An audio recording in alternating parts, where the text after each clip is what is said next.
Good afternoon, welcome to this video. My name is Lars Haukeland and I'm ready to start recording video number 2 in the apologetics series, and this video is called Why Not Millions of Years? You know, they talk about billions of years, that this earth that we live on is billions of years old.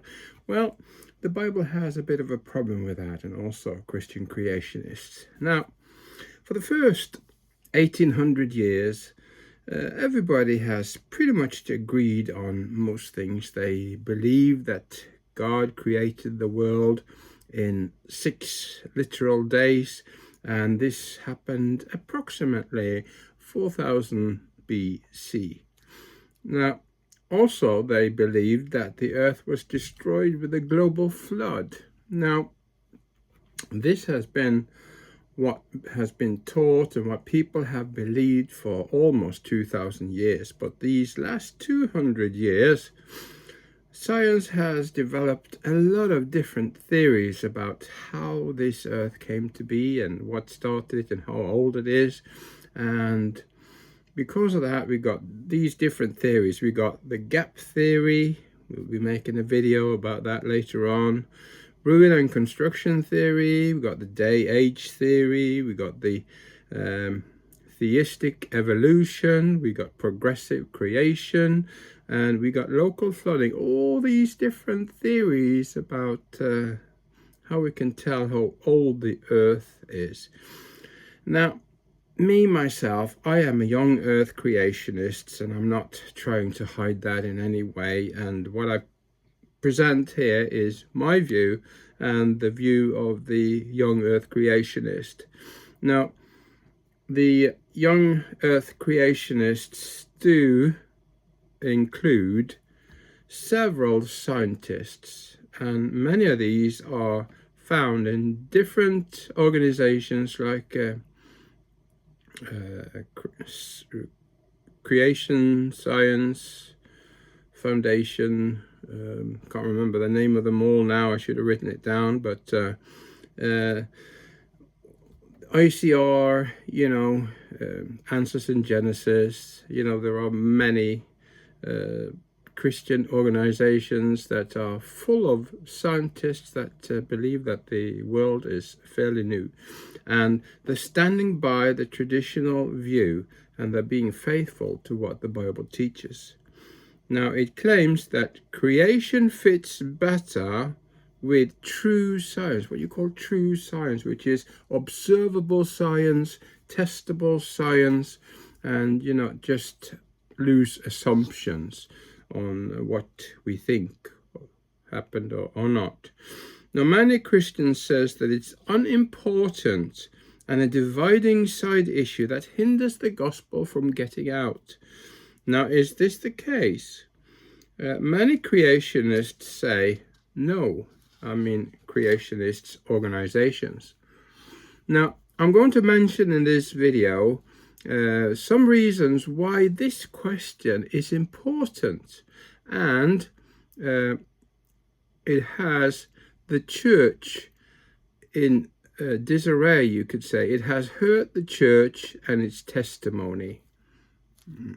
So, let's start with number 1. Now, the Bible clearly says that God created in literal days. You got the Hebrew word yom, which means a literal day.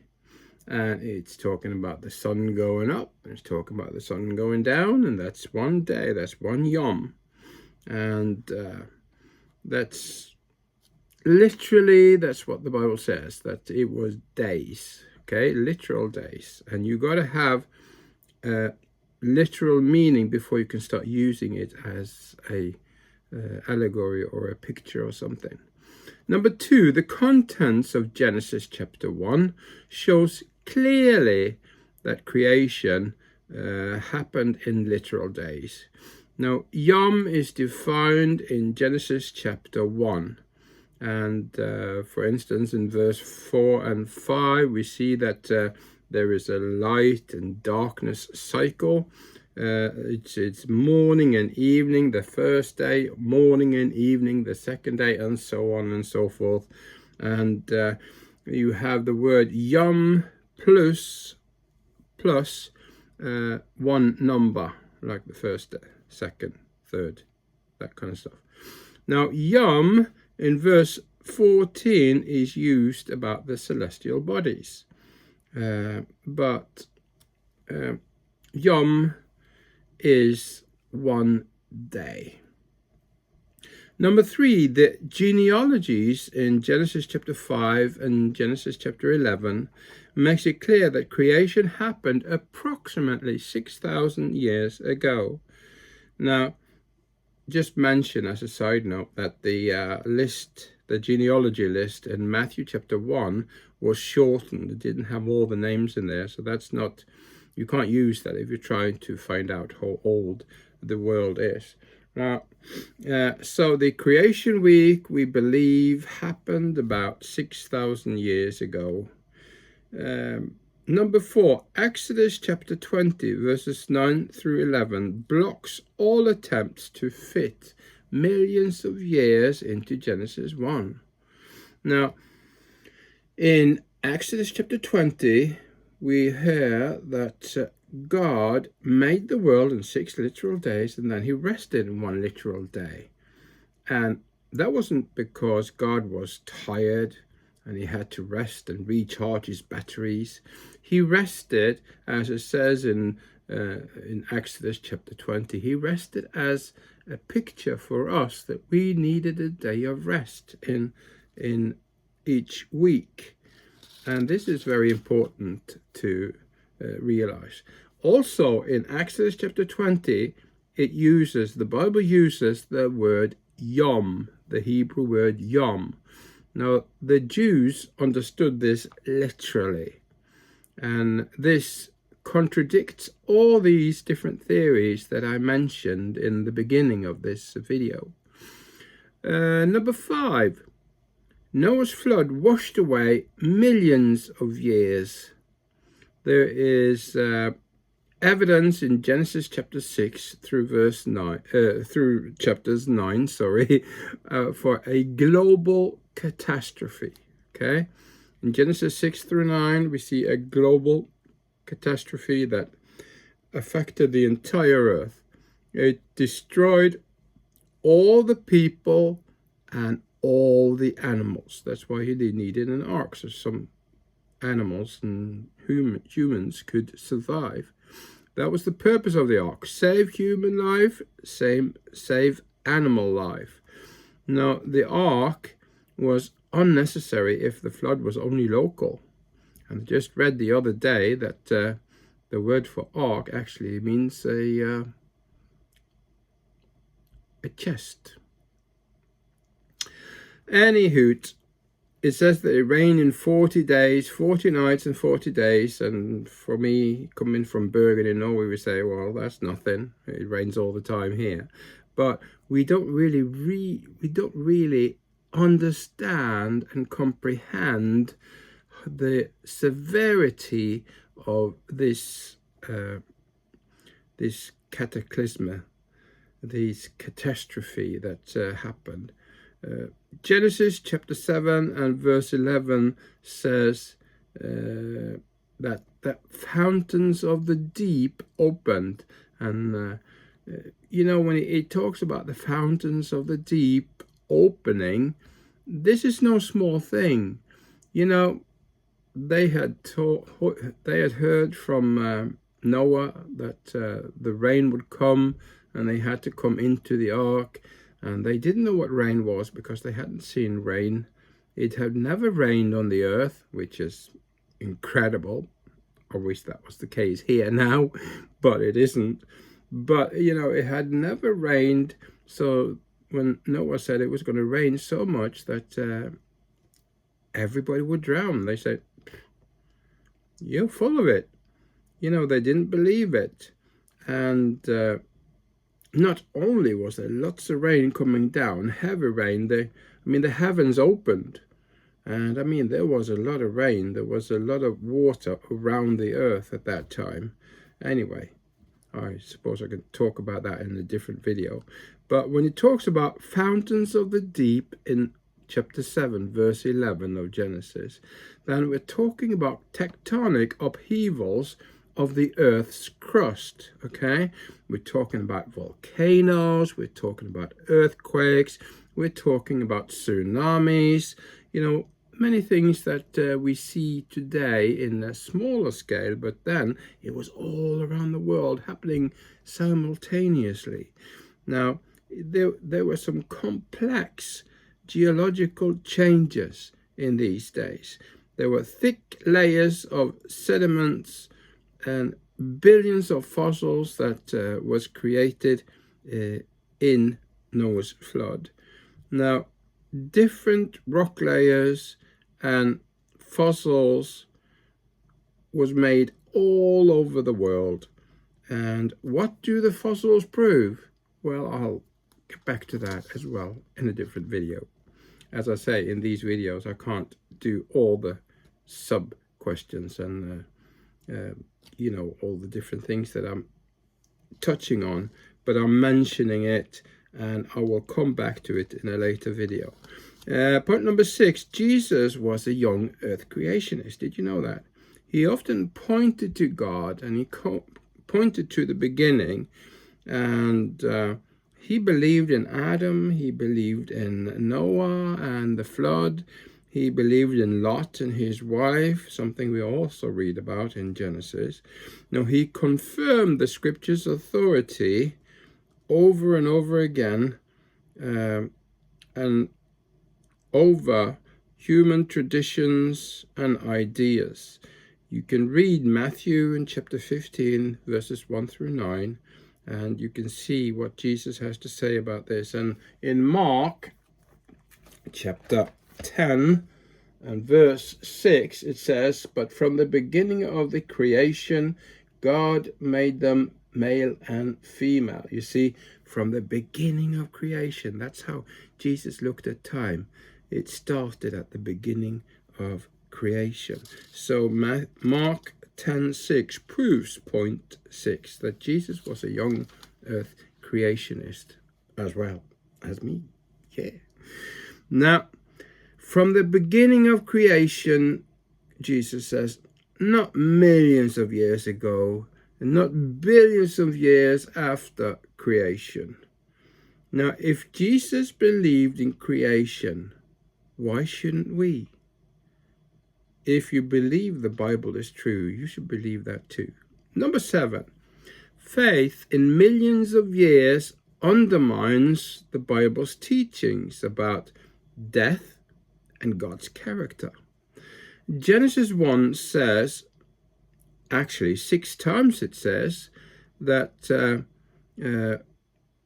what God made was good. He said it about all the different creation days. He said that he looked at it and behold, it was good.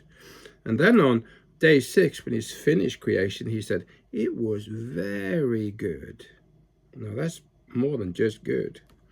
People and animals were at first vegetarians. We see that in Genesis chapter 1. I'll just read that for you, verses 29 through 30. And God said, "Behold, I have given you every herb-bearing seed which is upon the face of all the earth, and every tree in the which is the fruit of the tree yielding seed, that you should, to you it shall be for meat, and to every beast of the earth, and to every fowl of the air, and to everything that creepeth upon the earth, wherein there is life, I have given every green herb for meat." And it was so. It was first after the fall. It was first after that they came out of the ark. That's when God said, okay, you can kill animals and you can eat animals. But, okay, people and animals were vegetarians at first. And I know some people will say, yeah, I knew it.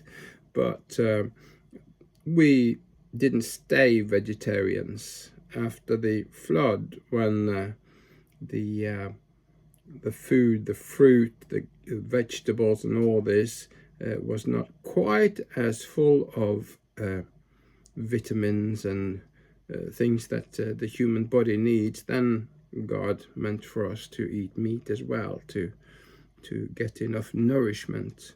But anyway, let's skip that now. So Adam and Eve sinned, okay? And when they did, Adam and Eve, they died spiritually, okay?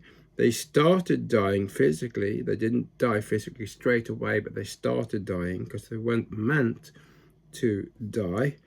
And even the earth was cursed, as you see in chapter 3, verses 14 through 19. Read that at your own leisure. You can even pause the video here. You can read it and continue. And the entire creation today is actually moaning and groaning because of sin. You can read Romans 8, verses 19 through 25 to see this more clearly.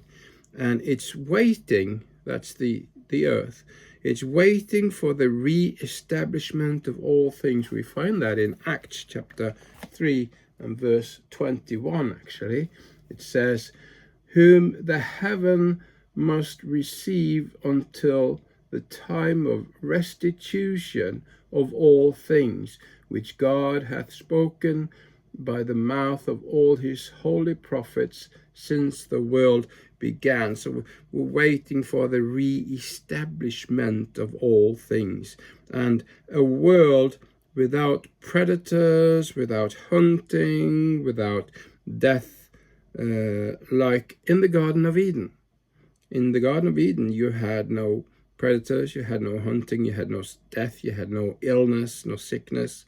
And it's going to be the same in the Garden of Eden.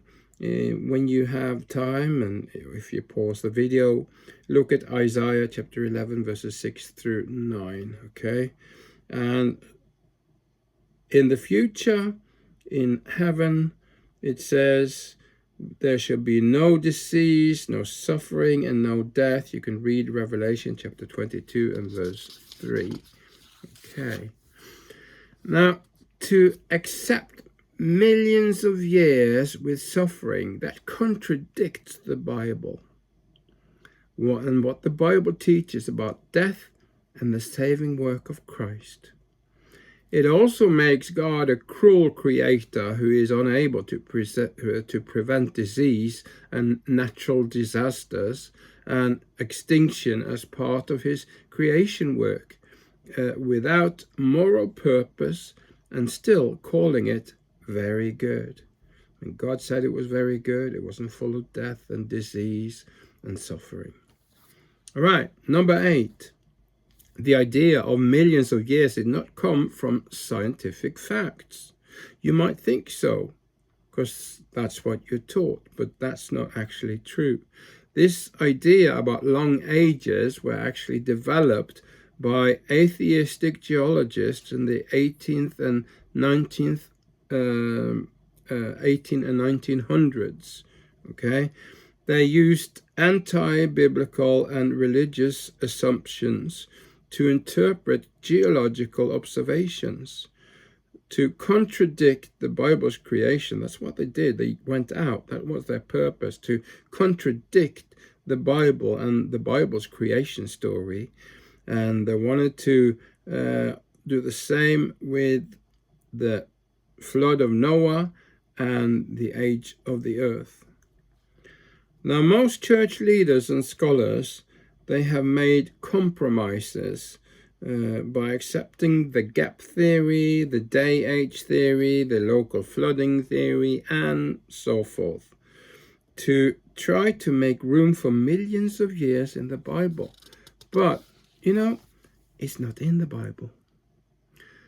They don't understand the geological arguments, and they didn't defeat the views. They didn't defend their views by biblical studies. When they tried to say that this had happened, they didn't actually use the Bible to do it, because you don't find it in the Bible. But they tried to use all other means of study. So millions of years comes from naturalistic assumptions, not from scientific observations. Point 9. Radiometric dating method does not prove millions of years. Now this that's called radiometric dating method is something that popped up in the early 20th century. The whole world, as you call it, it's just a saying, it doesn't mean the whole world, but it's just a general saying. The whole world had accepted millions of years, and they still have today, but there are no reliable methods to decide age. Now, I'll look at some of these methods later on in later videos, but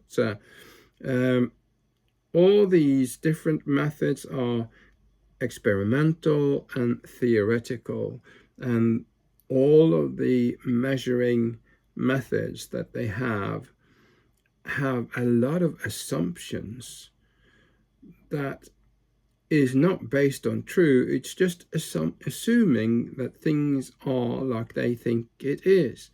There's actually no proof for it. Let me mention just one example, but I'll come back to this in other videos. Diamonds.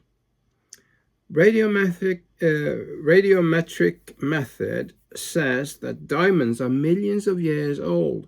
Well, if you use the C14, the carbon-14 method, it says that it's only thousands of years old. Now, this is a great difference. Now, why is there such a great difference?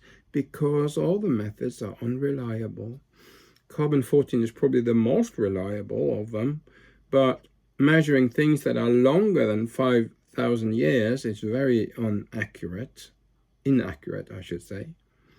And with carbon-14, you actually can measure animals that are still alive today, and it says that they died for over 1,000 years ago. So it obviously tells us that something is wrong with these methods.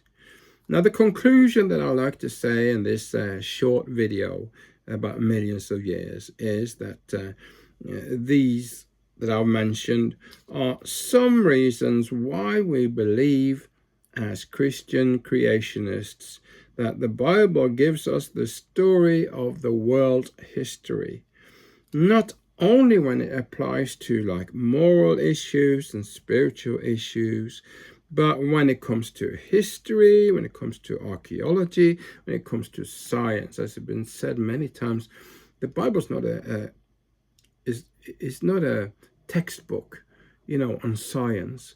But what we find in there are lots of gems in the Bible that contain great scientific truths that people in the days when they wrote the Bible, they had no knowledge about it, but God gave them the knowledge.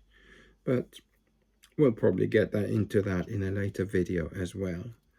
Now, the Bible's authority is what is at issue here, is what we're talking about.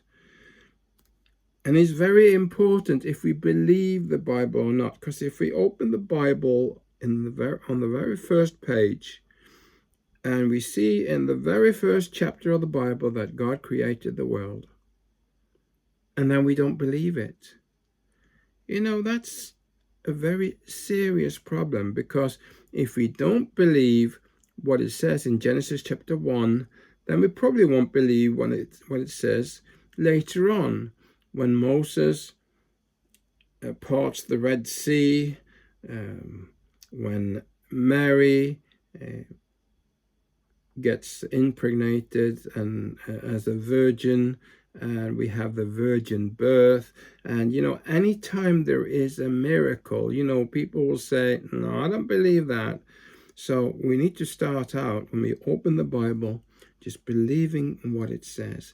Avoid compromises with people who don't believe in the Bible and just wants to criticize the Bible and try to attack the Bible.